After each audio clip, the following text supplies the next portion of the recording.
से बड़ी खबर आ रही है। मोहन कैबिनेट की आज बैठक है, कई अहम फैसलों को मंजूरी मिलेगी। 11 बजे मंत्रालय में ये कैबिनेट की बैठक होगी और कैबिनेट की बैठक के बाद सीएम डॉक्टर मोहन यादव के कार्यक्रम की जानकारी भी आपको दे देते हैं। दोपहर 12:30 बजे से 1:30 बजे तक मुलाकात के लिए वक्त आरक्षित किया गया है और 3 बजे से शाम 4 बजे तक सीएम हाउस में पिछड़ा वर्ग और अल्पसंख्यक कल्याण की समीक्षा बैठक है। इसके बाद स्टेट हैंगर भोपाल से एयरपोर्ट जबलपुर के लिए आगमन और आईटी पार्क में संदीपनी विद्यालय का भूमि पूजन होगा और 5:45 से 6 बजे तक प्राइवेट हॉस्पिटल का लोकार्पण होगा। 6:30 बजे से 6:35 तक ग्लोबल इंजीनियरिंग कॉलेज कैंपस में स्थानीय कार्यक्रमों में शामिल होंगे।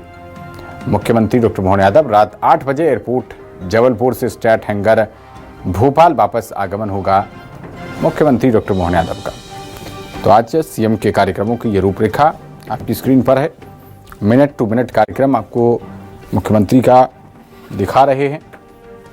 सबसे पहले तो बेहद महत्वपूर्ण बैठक कैबिनेट की होगी जिसमें कई अहम फैसलों को मंजूरी दी जाएगी और 11 बजे इसका वक्त रखा गया है। 11 बजे मंत्रालय में बैठक होगी। ज़्यादा जानकारी के साथ हमारे संवाददाता शिखिल व्यवहार जुड़ रहे हैं। शिखिल, कैबिनेट बैठक आज बुलाई गई है, क्या संभावना है? कौन से ऐसे वो बड़े फैसले हैं जिसको आज हरी झंडी दिखा सकते हैं डॉक्टर मोहन यादव और उनकी कैबिनेट? देखिए, आज मंगलवार है और मंगलवार को हर मंगलवार को कैबिनेट की बैठक होती है और डॉक्टर मोहन यादव आज जो कैबिनेट को लेने बैठक जा रहे हैं उसमें कई मंगल से जुड़े हुए प्रस्ताव है, जिसमें अगर 3 प्रस्तावों की हम बातचीत करते हैं, जिसमें पहले प्रस्ताव की हम बातचीत करें तो वो है नल जल से जुड़ा हुआ, यानी पानी, लोगों की आवश्यकता। दूसरा आवास, यह भी मंगल से जुड़ा हुआ है क्योंकि छत है तो सब है। और तीसरा जो महत्वपूर्ण प्रस्ताव है वो है शहरी जो विकास अधोसंरचना के आधार पर सीएम द्वारा दी जाने वाली जो निधि होती है उसके आवंटन की प्रक्रिया शुरू होगी। यह विशेष निधि मानी जाती है। तो सबसे पहले तो ये 3 महत्वपूर्ण प्रस्ताव जो है इन पर मोहर लग सकती है। इसके अलावा अगर हम देखते हैं तो मंगल से जुड़ा एक और प्रस्ताव होता है जो कि वनों से जुड़ा है, क्योंकि पर्यावरण है तो कल है और पर्यावरण है तो मंगल है। तो इसी को देखते हुए कहीं ना कहीं पर्यावरण से जुड़ा हुआ है, जिसमें जो बीते दिनों एक रिपोर्ट सामने आई थी जिसमें वन की जो भूमि है उस पर सर्वाधिक कब्जों की बात सामने आई थी। देश के ऊपर मध्य प्रदेश में कलंक इस बात का लग गया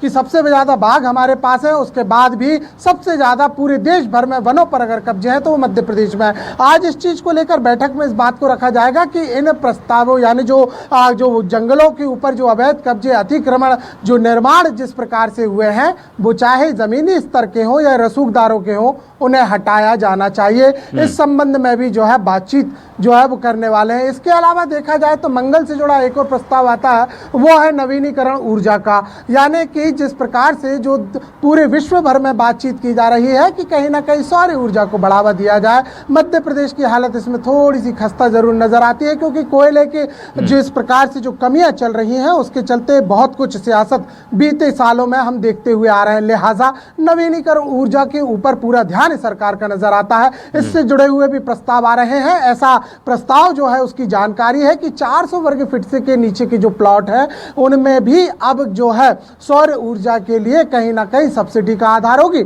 लेकिन नवीनीकरण ऊर्जा से संबंधित राज्य सरकार की कोई विशेष योजना नहीं है। सभी योजनाएं जो है वो केंद्र से संचालित है या केंद्र के अनुदान पर ही आश्रित है। तो इसे लेकर भी एक महत्वपूर्ण जो चर्चा है वो की जा सकती है। इसके अलावा स्कूल शिक्षा विभाग को लेकर भी जो है विचार मंथन किया जाना है। सुरक्षा व्यवस्था को लेकर भी विचार मंथन किया जाना है। जिस प्रकार से जो पहलगांव की बात सामने आई थी उसके बाद कई सांप्रदायिक जो घटनाएं के साथ साथ जो मध्य प्रदेश के सोशल मीडिया पर जो वार छड़ा था और कहीं ना कहीं मजहबी जो रंग देने की कोशिश की गई थी, कहीं सुर्ख लाल नजर आ रहा था, कहीं सुर्ख हरा नजर आ रहा था। इसे देखते हुए जो जिस प्रकार से जो लॉ एंड ऑर्डर की स्थिति है उस पर भी कहीं ना कहीं विचार मंथन होगा। तो ये मोटा मोटा एक खाका है जो कि मुख्यमंत्री डॉक्टर मोहन यादव की कैबिनेट के आधार पर प्रस्तावों पर हरी झंडी दी जा सकती है। इसके बाद जो है मोहन यादव जो है वो आज महाकौशल में प्रवेश करेंगे। आज वहां पर जाएंगे, यानी जबलपुर में उनका दौरा है। जबलपुर में कई कार्यक्रम है, एक प्राइवेट अस्पताल है उनका, उन्हें लोकार्पण किया जाना है। कई बैठकों में भी वहां पर शामिल होने,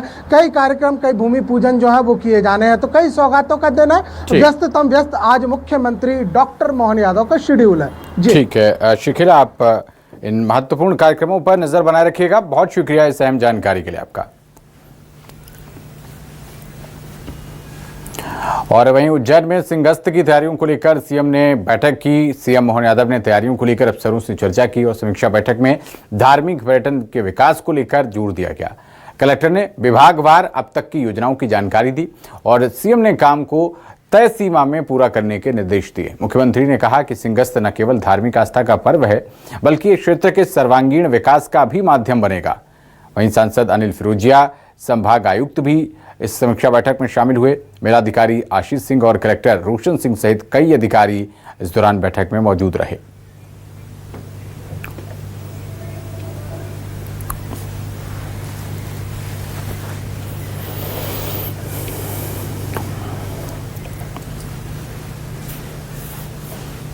और सिंहस्थ केवल मध्य प्रदेश का नहीं है, पूरे विश्व की शान है। ऐसे में उसकी कितनी विस्तृत प्लानिंग बनाना चाहिए, वो प्लानिंग बनाने के लिए हमने विभिन्न समय में जो प्रोजेक्ट काम चालू किया वो भी देखा है।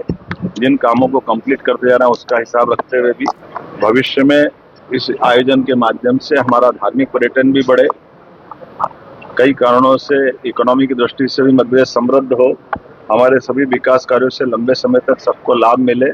इसलिए इस पर हमने काम प्रारंभ किया। मुझे इस बात का यहाँ समीक्षा करने के बाद एहसास हुआ है कि कई सारे काम हमारे बहुत दूरगामी दृष्टि से उल्लेखनीय रहेंगे, लेकिन कई कामों को और गति देने की जरूरत है।